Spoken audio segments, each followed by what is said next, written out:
Ok. Hace algunos años, cuando se cumplían 500 años de la Reforma Protestante, un 31 de octubre empezamos ese estudio del libro de Romanos, y ya desde ese momento estuvo poniendo el Padre en mi corazón volver a realizar.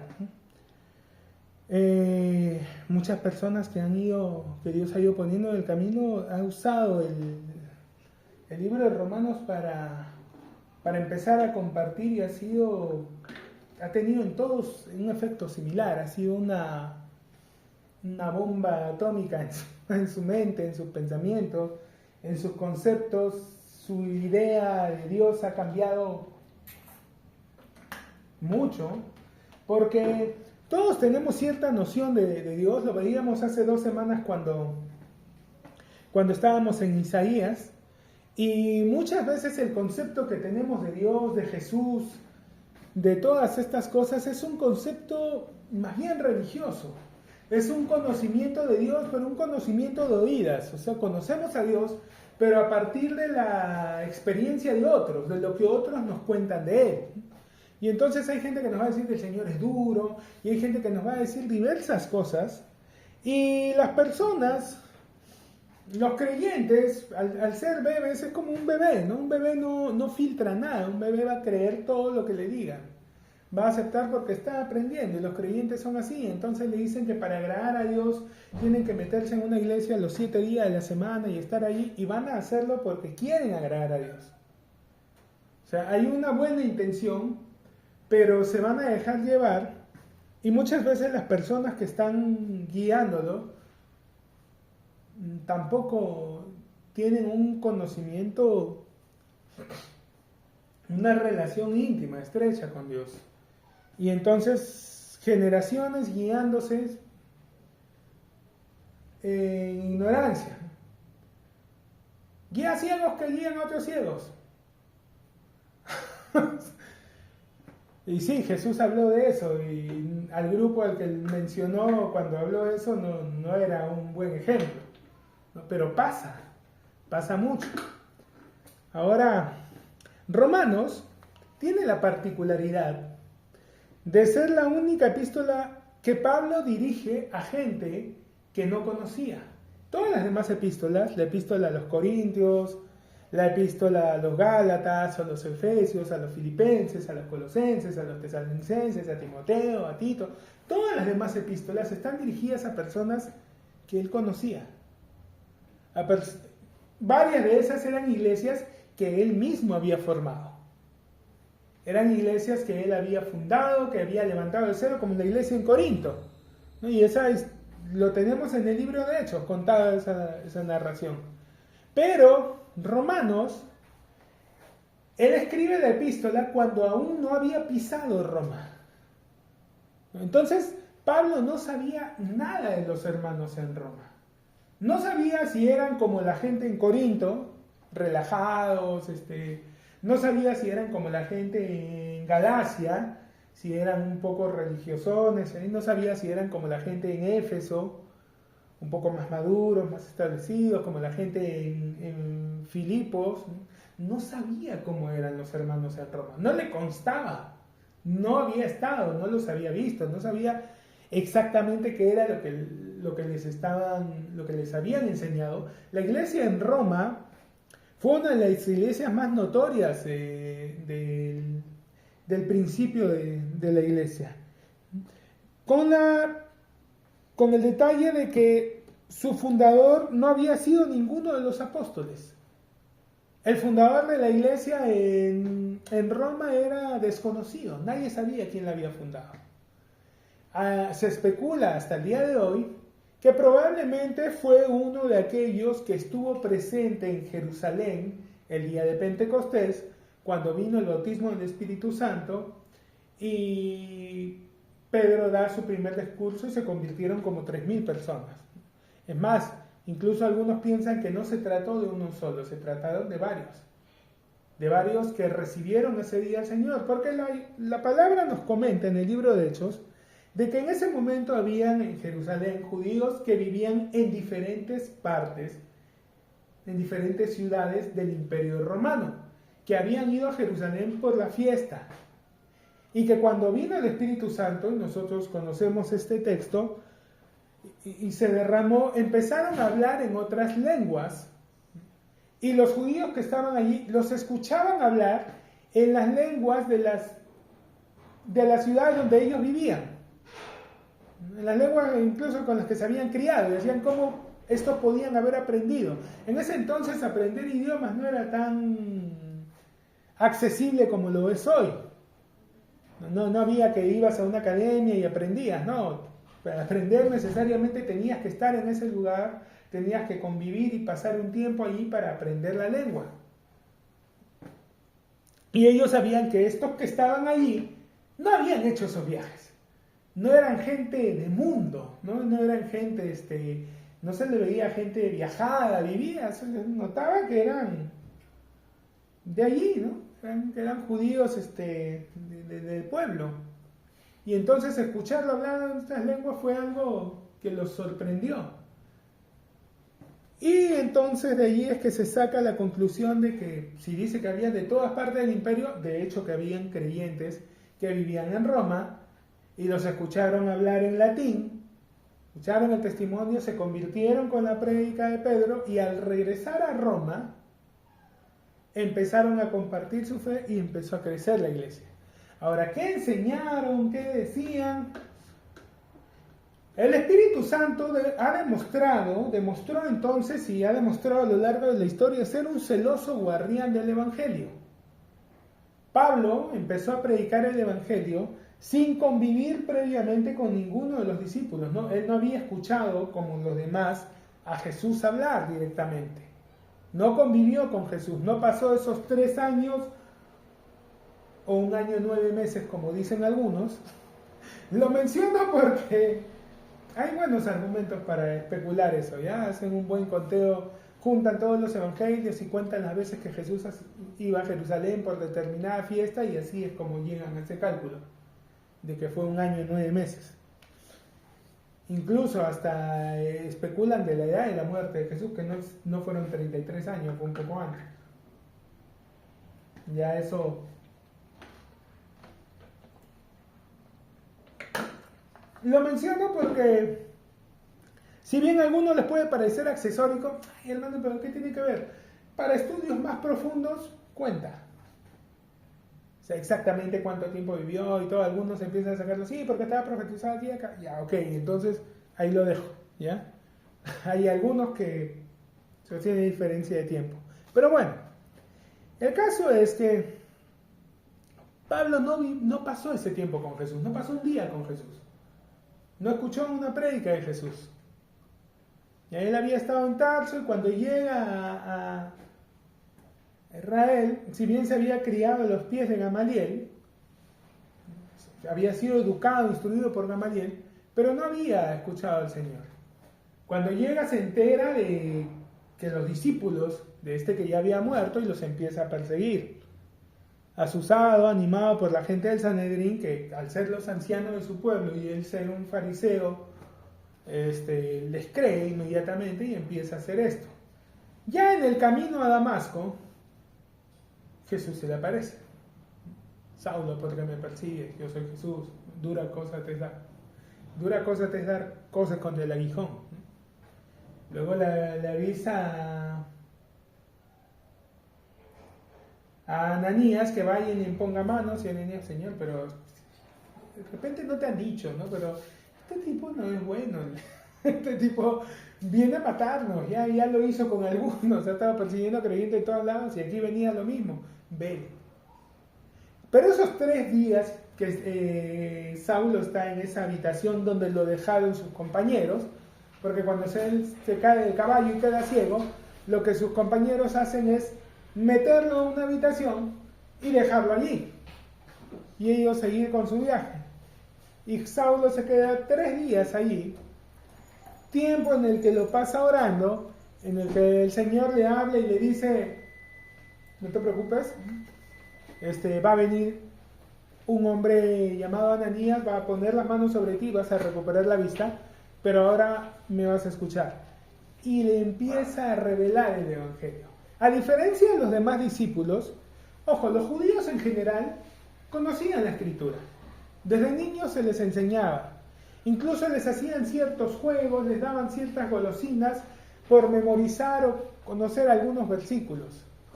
¿Okay? Todo eso estaba escrito en la ley y habían ciertas tradiciones que ellos tenían que hacían todo esto para que aprendieran la escritura. Pero una cosa era ser un judío común que conocía la escritura como cualquier otro, y otra cosa era ser como Saulo, ya un estudioso de las escrituras. Algunos eran escribas.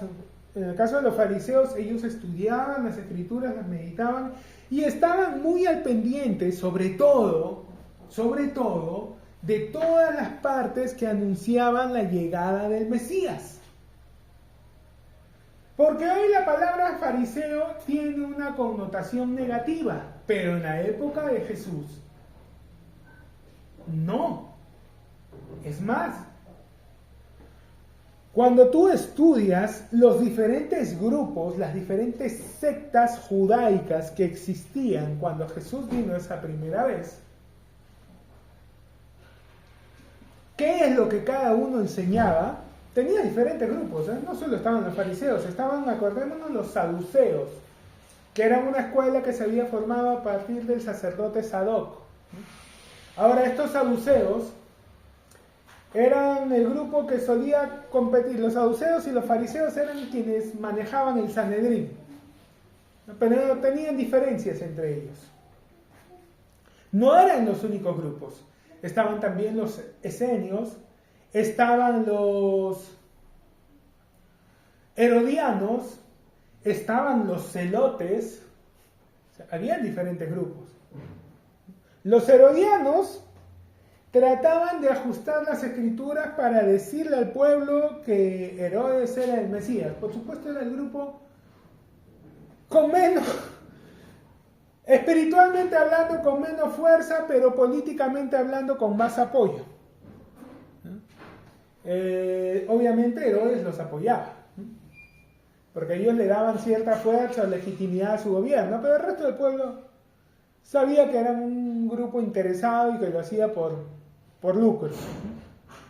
Ahora estaban los esenios, que eran un grupo de gente que en su entendimiento tenían que apartarse del pecado y la forma de purificarse era ir y enclaustrarse. ¿Ya? Era la forma en que ellos se consagraban a Dios, se apartaban de toda la ciudad, de toda la pecaminosidad del mundo, e ir y meterse en algún monasterio y allí quedarse. ¿Qué hacían? Transcribir las escrituras, ¿no? De esa forma la meditaban. ¿Tiene eso algo de malo? La pregunta es, ¿qué de bueno tiene? ¿A quién afectaban así? O sea, ellos estaban excelentes, claro, te encierras a estudiar la palabra y a leerla, y magnífico.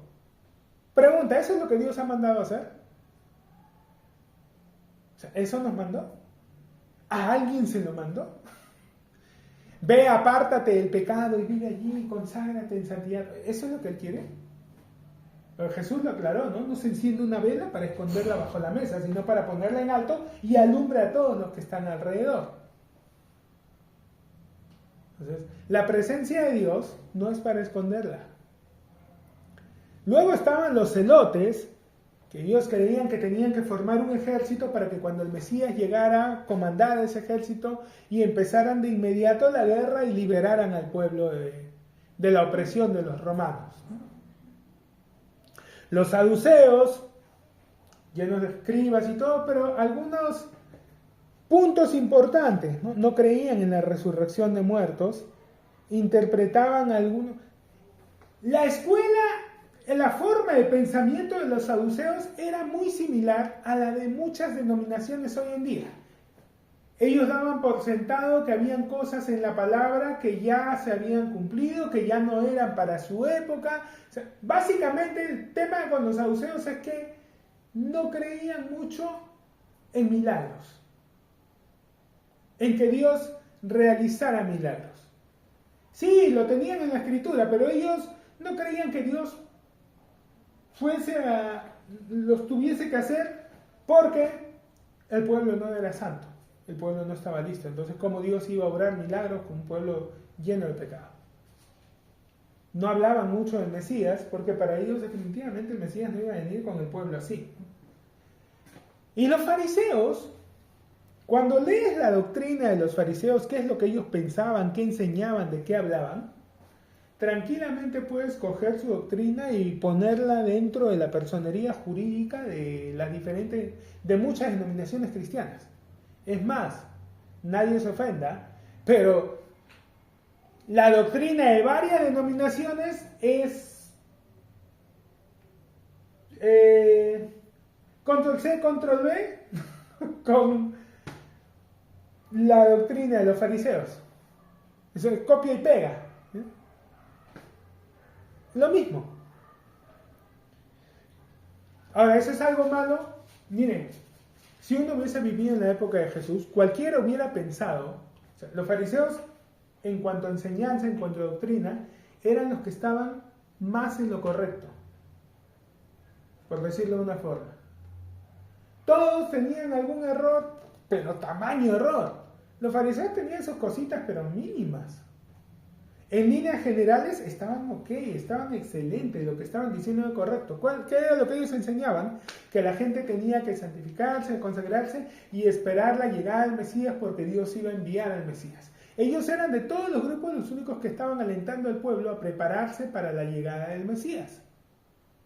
Es más, si no hubiese existido Juan el Bautista, tú podrías pensar que el grupo de los fariseos era la voz que clama en el desierto y que preparaba el camino del Señor. Porque supuestamente eso estaban haciendo. ¿Ok?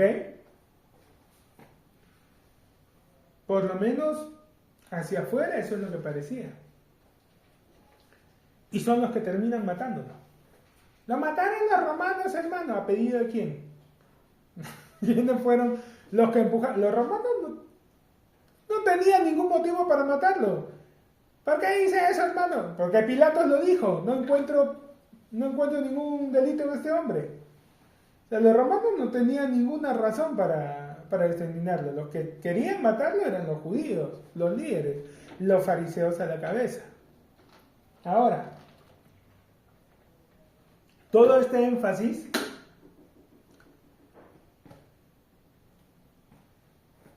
porque la historia suele ser circular y las cosas suelen repetirse. Hoy, recuerdo que veíamos este tema de la reforma. Cuando se da la reforma,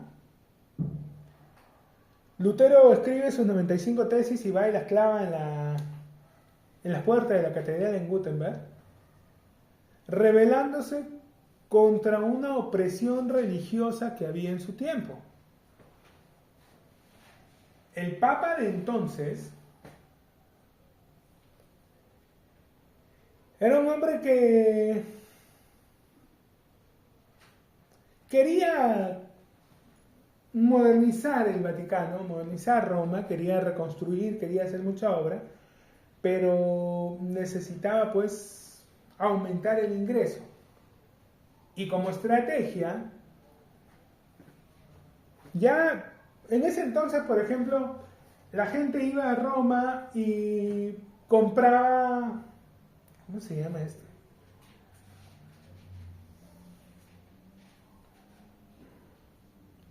Compraba unas cartas,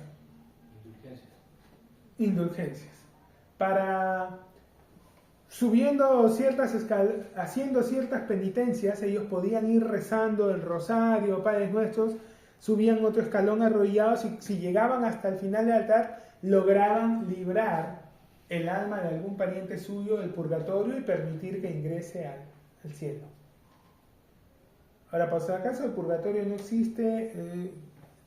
La creencia del purgatorio es metida en la doctrina de la Iglesia Católica Apostólica Romana más de 1000 años después de la muerte de Jesús. ¿Ya? Es una doctrina bien posterior. Y a partir de una interpretación de ciertas cosas que están escritas en el libro de Macabeos, que dicho sea de paso, es un libro que cuenta una historia Es un libro que los judíos apreciaban mucho, pero que jamás formó parte de la Tanaj judía. O sea, nunca formó parte del Antiguo Testamento. Era un libro apreciado porque contaba una historia que para ellos era un buen testimonio, ¿no? Pero no lo consideraban como palabra de Dios. Consideraban que el libro había sido escrito por judíos notables, por hombres valientes que habían obtenido una gran victoria, pero que lo que estos hombres hablaban no era la palabra de Dios, ¿no? Lo apreciaban, pero no era parte del canon. Años más tarde se incluye, porque mayoría de votos, y a partir de algo que está escrito allí se saca la doctrina del purgatorio. Medio siglo después, años más, años menos, este papa empieza a vender las indulgencias y se pone ya más agresivo con la venta de indulgencias. Y hay un sacerdote, no recuerdo el cargo exacto que tenía, John Pretzel, creo que era un famoso vendedor de indulgencias. El tipo era, o sea, ¿para qué? Un vendedor podía haber escrito un libro de ventas y ganaba.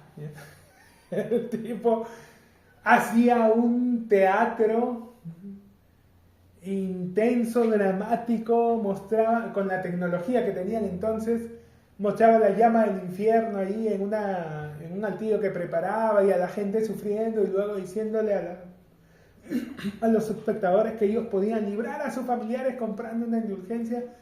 Y entonces la gente vendía lo que tenía, conmovida. O sea, el tipo era un manipulador de primera, pero, o sea, efectivo, ¿no? Un vendedor efectivo. Muchos vendedores efectivos usan la manipulación.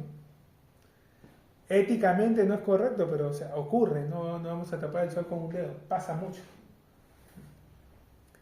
Y este tipo era muy efectivo. Y llega justo al lugar donde estaba Lutero. Y ya para ese momento Lutero era maestro en la universidad y Dios le estaba hablando un poco. Lutero había estado leyendo Romanos, ahí en esa Biblia que estaba encadenada en la catedral, lo había estado leyendo.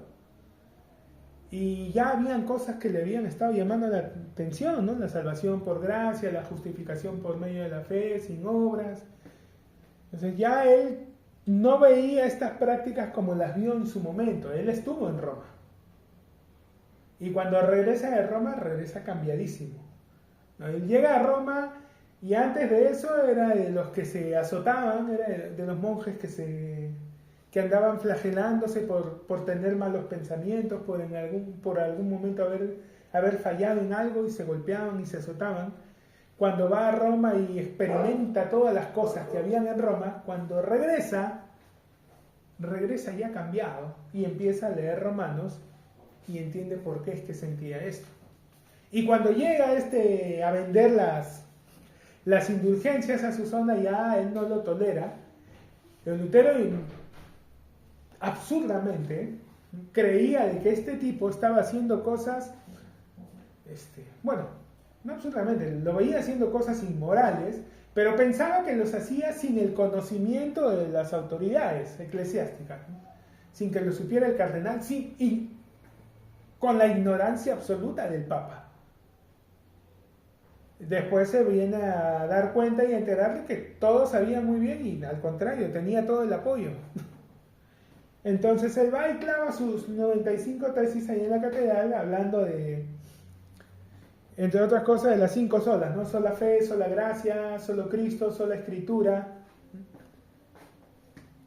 Y empieza la reforma.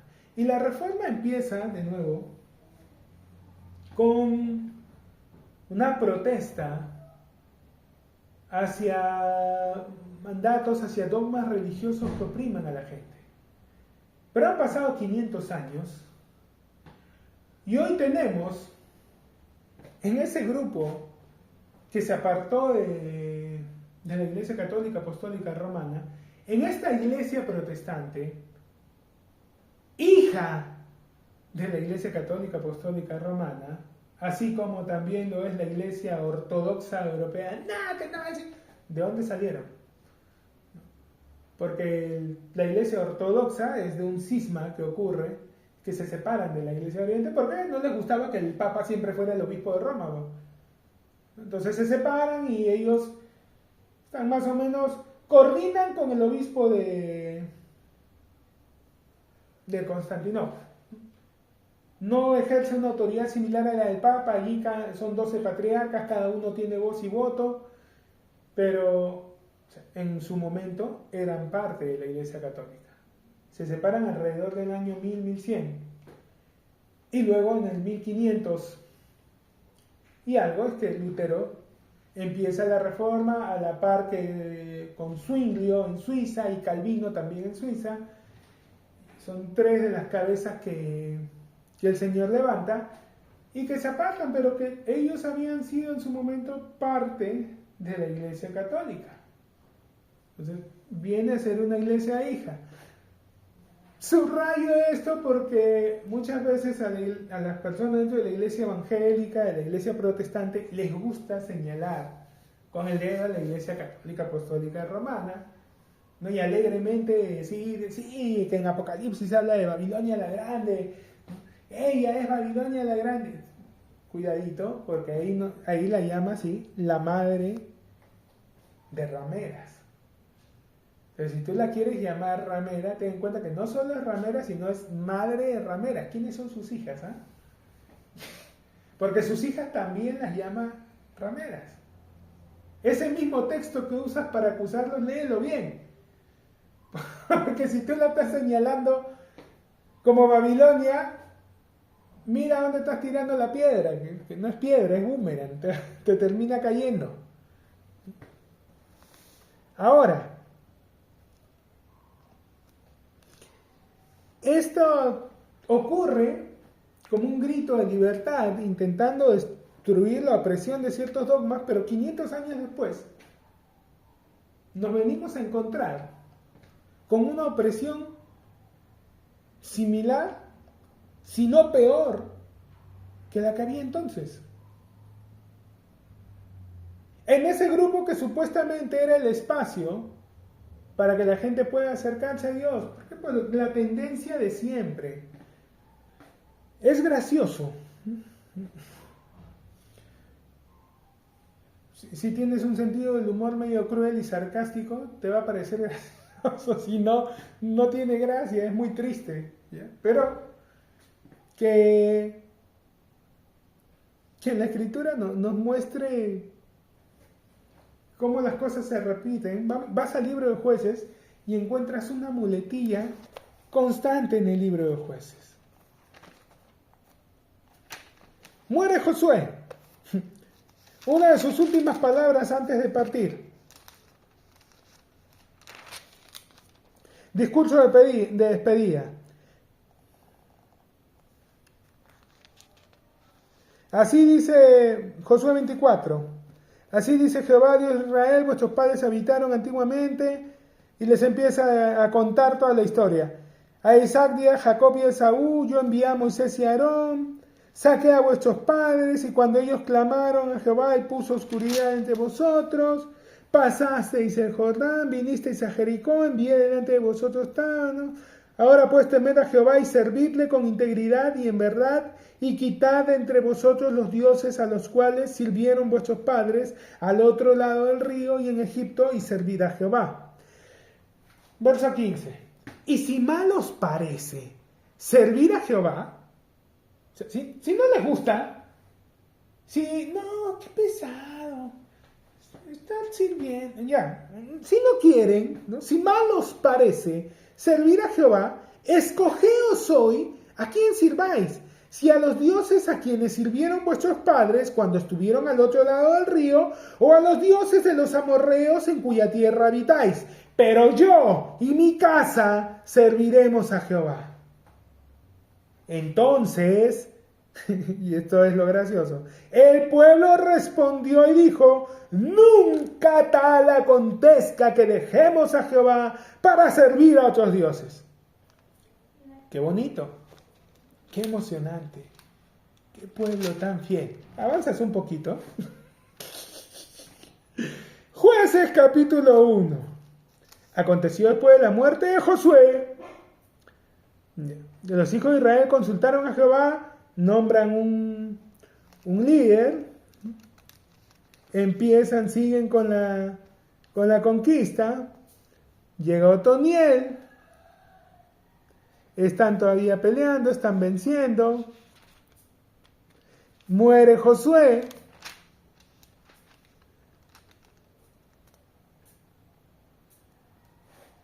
y llegas al capítulo 2, versículo 11. Después, ya murió Josué, ya no está, pero murió Josué, hijo de Nun, capítulo 2, verso 8, siendo de 110 años, lo sepultaron en su heredad, toda aquella generación también fue reunida a sus padres, o sea, todos los que estuvieron con Josué, que cruzaron, que entraron, durmieron, ¿no? Y se levantó después de ellos otra generación que no conocía a Jehová, ni la obra que él había hecho por Israel. Verso 11. Después los hijos de Israel hicieron lo malo ante los ojos de Jehová y sirvieron a los Baales. Dejaron a Jehová, Dios de sus padres, que los había sacado de la tierra de Egipto, y se fueron tras otros dioses, los dioses de los pueblos que estaban en sus alrededores, a los cuales adoraron y provocaron a ir a Jehová, y dejaron a Jehová y adoraron a Baal y a Astarot. Levanta Jehová a alguien que los libre, todo.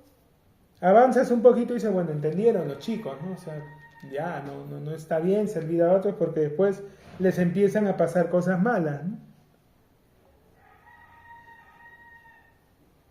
Otoniel está allí liderándolos. Pero pasa el tiempo y llegas al capítulo 3, verso 12. Volvieron los hijos de Israel a hacer lo malo ante los ojos de Jehová, y Jehová fortaleció a Eglón, rey de Moab, contra Israel.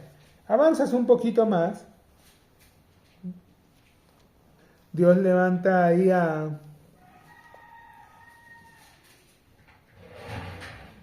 Og, que los libera. Samgar libera a Israel de los filisteos. Y luego, capítulo 4, después de la muerte de Og, los hijos de Israel volvieron a hacer lo malo ante los ojos de Jehová. Avanzas un poquito más. Ahí se levanta Débora y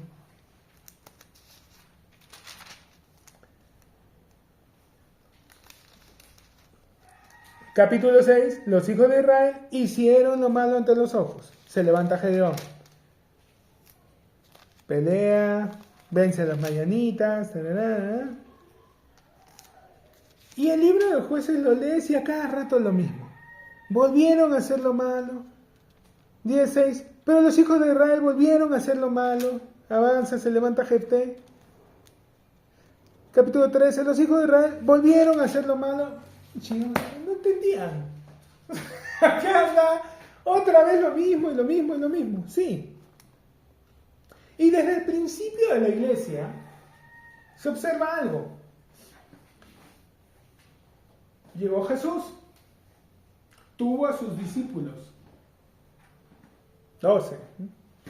Se suma Saulo. Vienen a ser los hijos. Todos los que vieron a Jesús, todos los que vieron de él. Pero Saulo no lo oyó. Bueno, Saulo va a contar que después, al último, se le aparece a él. Que estuvo con todos ellos, pero se le aparece a él. Dice, como un abortivo, dice, como si fuera un aborto. Me tuvo a mí. No es que no soy digno de ser llamado apóstol, pero por la gracia de Dios soy lo que soy. O sea, Saulo recibió el Evangelio por revelación. Él había estudiado las Escrituras y en esos 3 días que estuvo ciego, el Espíritu Santo le estuvo abriendo todo lo que había estudiado. Todas esas profecías que hablaban de la llegada del Mesías, él las estuvo, se le abrieron, las pudo entender, las conocía, las había memorizado, pero recién se le abrieron. Recién las entendió.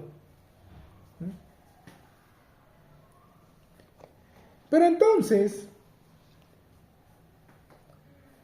pasa lo que les decía, suele ocurrir, y a lo largo de la historia de la iglesia, no he vuelto a encontrar un libro que en cierta ocasión me prestaron, que contaba la historia de la iglesia cristiana, no de la iglesia católica, no de la iglesia protestante, en general la iglesia cristiana. Desde Jesucristo hasta aquí. Todos los grupos que han surgido, todo incluido el establecimiento de la Iglesia Católica Apostólica Romana con Constantino, todo. Los diferentes, las diferentes reuniones que hubieron, todo.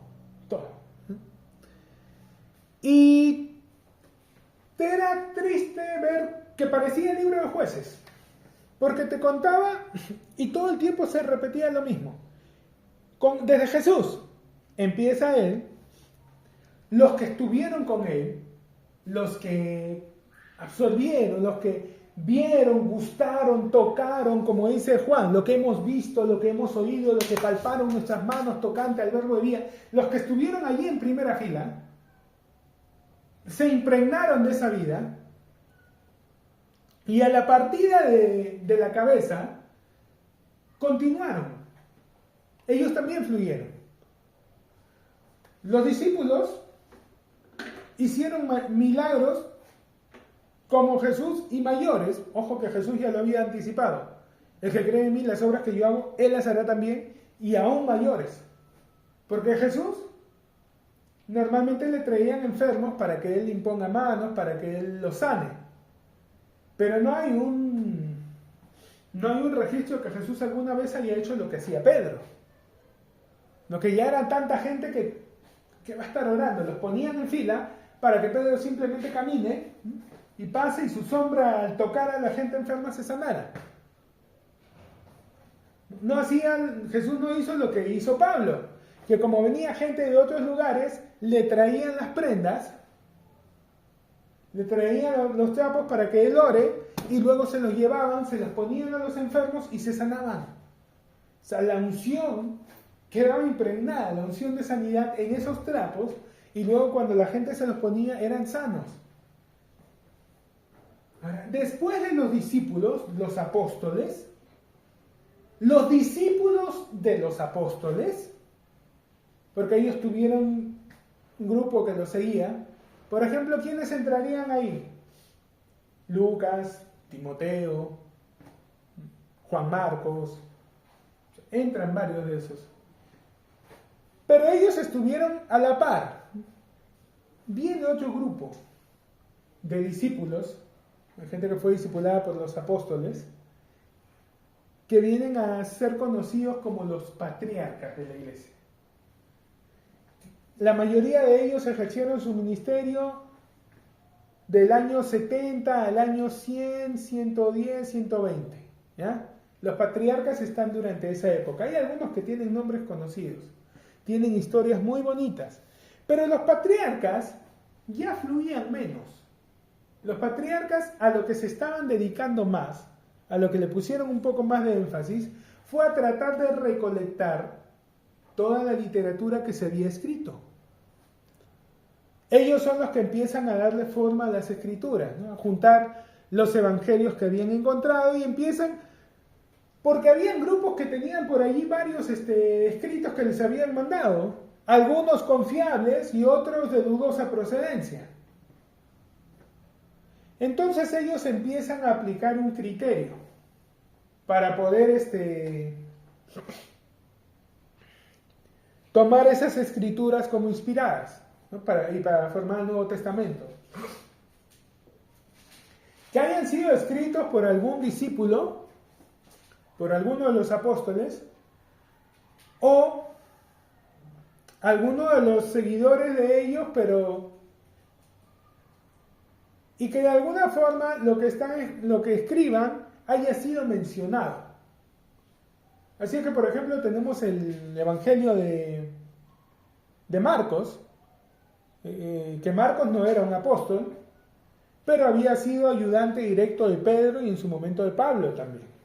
Tenemos el Evangelio de Lucas, que tampoco era un apóstol, pero había estado acompañando a Pablo. Tenemos el Evangelio de Lucas y el libro de los Hechos, que también fue escrito por Lucas. Entonces los patriarcas toman estos escritos y los consideran inspirados, a pesar de que Lucas no fue un apóstol, pero porque mucho de lo que había mencionado Lucas lo mencionaron también los apóstoles. Mucho de lo que Lucas escribió en su Evangelio y en el libro de los Hechos era mencionado en las cartas por los apóstoles, por Pablo, ¿no? Pablo en sus cartas refrendaba y escribía y comentaba muchas de las cosas que Lucas había escrito. Entonces por eso lo dejan formar parte del canon. Pero por ahí se encontraron otras cartas, otros evangelios que al no ser mencionados por nadie, a tener ciertas versiones que contradecían y no tener ningún sustento, pues no se consideraron. O sea, por ejemplo, hay un evangelio en el que evangelio entre comillas, ¿no? Hay alguien que escribió la vida de Jesús y contaba allí pues que Jesús tenía varias, mira, ¿y por qué ocultaron esto? Seguro porque quieren esconder la verdad. No, porque no tenía pies ni cabeza, pues. Porque no coincidía con nosotros. Simplemente por eso. Pero se dedicaron más a eso. O sea, más que a la evangelización y a seguir manifestando las señales, milagros, su énfasis estuvo más en juntar los documentos, los escritos, todo. Y ya los discípulos de los patriarcas, que los patriarcas de nuevo eran discípulos de los apóstoles, ¿se entiende, no? O sea, si los apóstoles venían a ser hijos, los patriarcas eran nietos, ya los bisnietos ya no fluían. Ya ni siquiera poco, no fluían. ¿Qué hacían? Simplemente recordar lo que estaba escrito. ¿Eso es malo? Bueno, la palabra lo dice claramente, la letra mata, mas el espíritu vivifica. Y esa es una historia que la iglesia ha tenido año tras año, vez tras vez. Yo leí este libro de la historia de la iglesia cristiana, no lo he vuelto a encontrar, no me acuerdo ni siquiera el nombre del autor, si no lo buscaría donde sea para comprarlo. Me lo prestaron y honestamente lo devolví. Anoté para buscarlo y se me perdió el apunte, pero un libro genial. Porque luego que pasaba esto, es que empezó a ocurrir esto, ¿no? Que las iglesias ya cada uno empezó a irse por su lado. Estamos hablando del año 100, 150, pasan como 150 años más, o sea, varias generaciones de creyentes, y estamos ya en el año 310, 312 que Constantino empieza a hacer estas reuniones para darle forma a la Iglesia Católica Apostólica Romana. Como hubieron cosas, ahora, Constantino era un político. Entonces la iglesia que él estaba formando básicamente tenía esa prioridad para mantener un control político sobre la gente. ¿Ok? Y él va a empezar a elegir los dogmas y las enseñanzas y va a manipular las elecciones porque en algún momento por ejemplo, se suspende un día una votación y se organiza para la votación otro día diferente, otra reunión en otro lugar y adrede evitando que los que sabía que iban a votar en contra estuviesen presentes para que se apruebe ese dogma. ¿Se entiende? ¿Y por qué? Porque ese dogma le convenía para quedar bien con cierto grupo de personas. Era un tema político. Lo que se formó allí fue una mezcla de cristianismo con muchas religiones paganas. Él sabía que era complicado venir y quitarle sus tradiciones, sus fiestas a tantas ciudades del imperio. Era traerse una revolución encima. Así que lo que trataba era de armonizar. Como muchos creyentes se dieron cuenta de eso, hubo mucha gente que permaneció al margen. Ahora recordemos, el cristianismo en su momento fue perseguido. Él lo primero que hace es quitar esa ley, que ya no sea perseguido, que no sea ilegal ser cristiano. Luego da la libertad de culto. Ya no solo no tienen que esconderse, sino que pueden hacerlo libremente. Al poco tiempo, ya el cristianismo es la religión oficial del Imperio Romano. Ahora no solo no tienen que esconderse, son el status quo. Son parte de los que están apoyados por el gobierno, pero el gobierno los empieza a controlar. Y hay un grupo de creyentes que se dan cuenta de esa manipulación y no se reúnen. En los nuevos templos no se reúnen con estos nuevos sacerdotes, con esta gente, porque se dan cuenta que lo que estaban enseñando ya no era el evangelio, sino que era otra cosa, era una mezcla. Así que se siguen reuniendo, pero escondidos. Y al poco tiempo, estas personas empiezan a ser perseguidas. Y llega el momento en el que eran perseguidos a tal grado que huían de las ciudades, se iban a los montes y allí se mantenían porque en lo que entendían, como veían una persecución tan violenta y todo, caían en la que muchos creyentes han estado entendiendo. Entendamos, la iglesia viene creyendo que se viven los días del Apocalipsis desde que Jesús murió en la cruz. ¿Ok?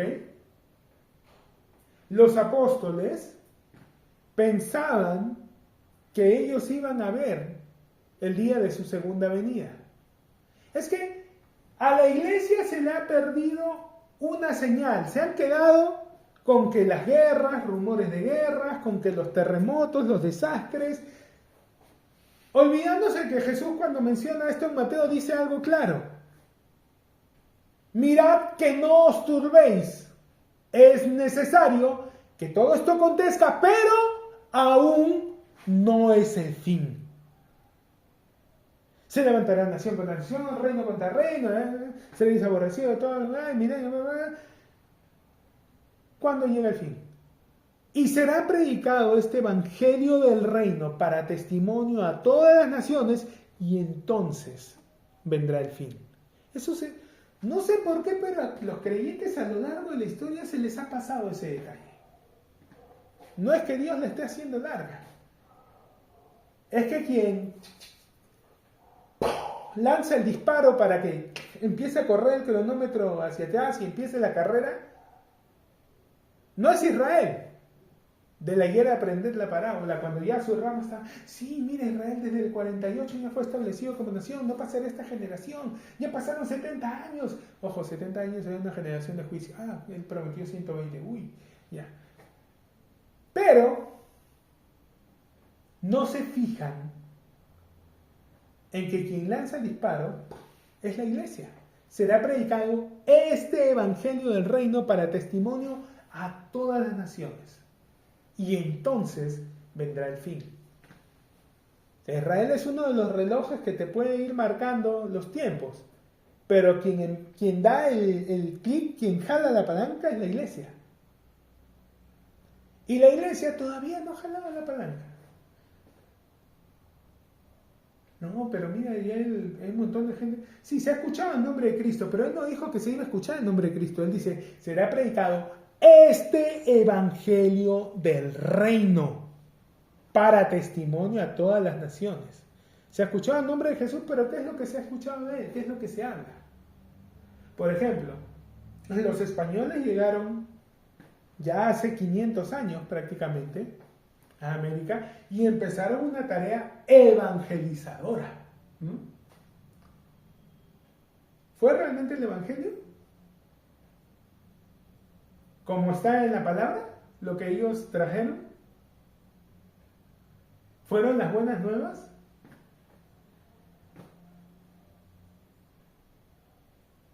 ¿No lo fue? Trajeron una religión cristiana, sí, religión.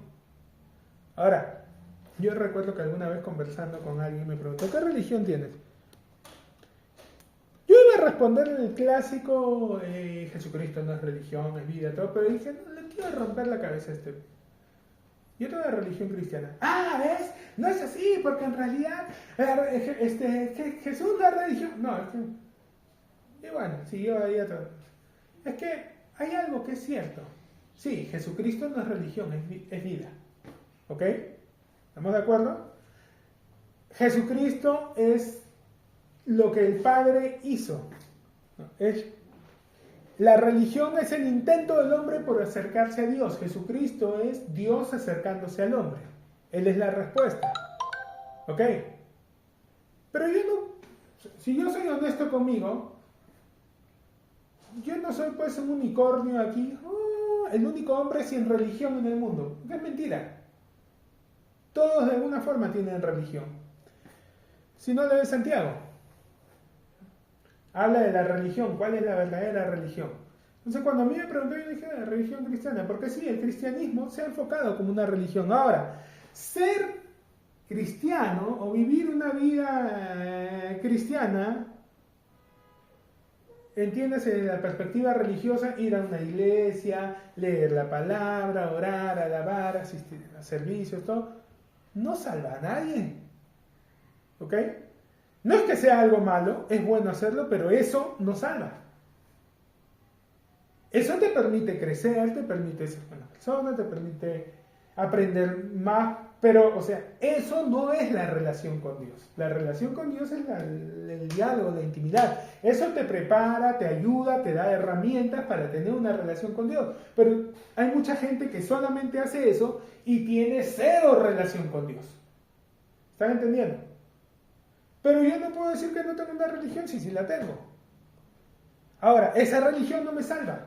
El hecho de reunirme, el hecho de estar enseñando, eso no me salva. Yo he sido salvo porque Él murió en la cruz por mis pecados. Y por creer en eso. Por confesarlo como Señor y creer que Él resucitó de los muertos. Por eso soy salvo. Pero no es que no tengo religión. Sí la tengo. Pero no es mejor que los budistas. ¿Qué está hablando, blasfemo? No, al final, o sea, solo en sí, la cáscara nada más es una religión más. ¿Ok? Y hay mucha gente dentro de la iglesia que solamente está teniendo una religión. Y leía este libro y era lo mismo. Entonces pasaba un tiempo y se iban a vivir a las montañas y por ahí en algún momento el Señor tocaba a alguien.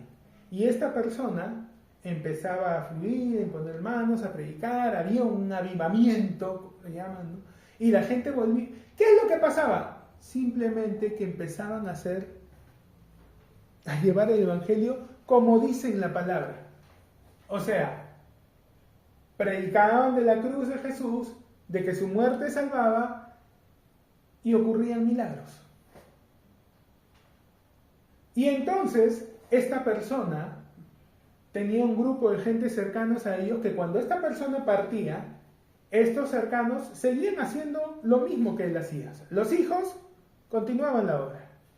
Llegaban los nietos espirituales, entiéndase, y ya los nietos hacían lo mismo, que empezaban a ocuparse más en la documentación, en juntar todos los escritos, todo lo que esta persona hubiese dejado y empezar a guardarlo. Esa era la ocupación de los nietos. Luego venían los bisnietos ya exclusivamente, simplemente a repetir lo que había enseñado el antiguo, el patriarca, el que Dios levantó, sin salirse. El problema con esto, porque esto se repetía vez tras vez y entonces ya de ahí se empezaba a enfriar el asunto, hasta que por ahí alguien de nuevo despertaba. Y otra vez volvía a la palabra y muchas veces, muchos de estos avivamientos ocurrían con el libro de Romanos. Varios de estos, a los que el Señor despertó y todo, fue con el libro de Romanos. No ha sido una vez, Lutero no fue el único, ha pasado varias veces. Después de Lutero también ha pasado varias veces.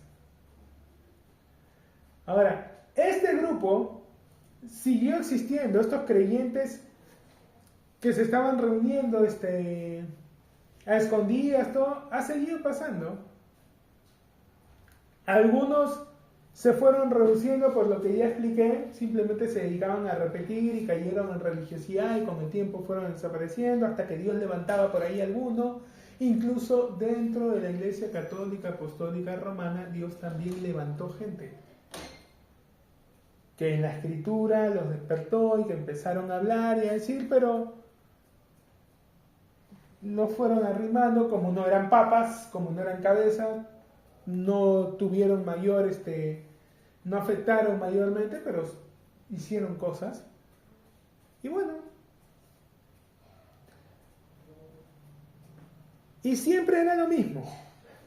Por ejemplo, Lutero en la Reforma, sus hijos siguieron hablando, algunos milagros, algunas sanidades. Hermano, ¿Lutero qué milagros tiene? A ver, te cuento. Durante el periodo de la Reforma se dio el segundo brote, que fue uno de los más graves de la peste negra. ¿Ya? La peste, ahora que hubo lo del COVID, muchos lo mencionaban, ¿no? La peste que se bajó la tercera parte, sí, es cierto. ¿Ya? Fue una de las pandemias de verdad más fuertes que han habido. Sí, se exterminó a una cuarta parte de la población mundial, pero no fue en un año, no fue en 2 años, fue en 3 brotes en un periodo de 5 siglos más o menos. O sea, un primer brote que fue entre 1200 y 1300, un segundo brote que se dio ahí más o menos entre 1500, y la ciudad en la que estaba Lutero fue uno de los lugares que empezó a darse muy fuerte.